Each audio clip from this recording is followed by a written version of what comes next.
Saya mengajak pemirsa menyambangi salah satu titik yang ada di jalan lintas Kepahyang Pagar Alam. Ini tepatnya ada di desa Talang Tinggi ataupun desa Muara Pinang Lama.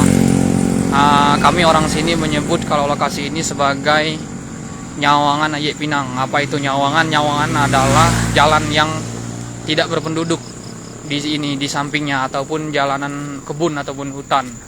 Ayek Pinang adalah salah satu sungai yang ada di sini.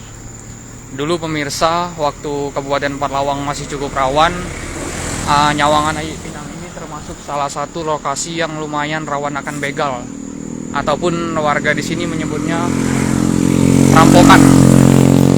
Yang dimana memang dulu sebelum adanya Pol PP Desa di Kabupaten Parlawang, lokasi ini cukup rawan. Ada saja kejadian di lokasi ini biasanya, terutama jam-jam segini pemirsa, jam-jam sore gini biasanya cukup rawan. Ada kejadian pembegalan ataupun pembegalan.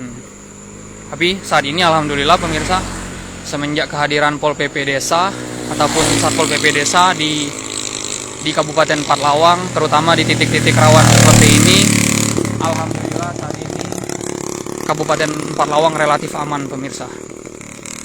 Pol PP Desa itu dia biasanya standby ataupun berjaga di pos-pos yang ada di lokasi seperti ini atau Nyawangan ini.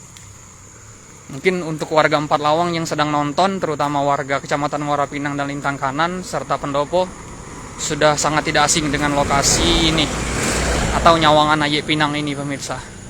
Dimana kalau malam sih di sini gelap karena tidak ada lampu ataupun penerangan. Biasanya jam-jam rawan begal itu sore malam pemirsa. Alhamdulillah saat ini aman. Bisa dikatakan sudah beberapa tahun belakangan ini di Kabupaten Parlawang aman akan begal.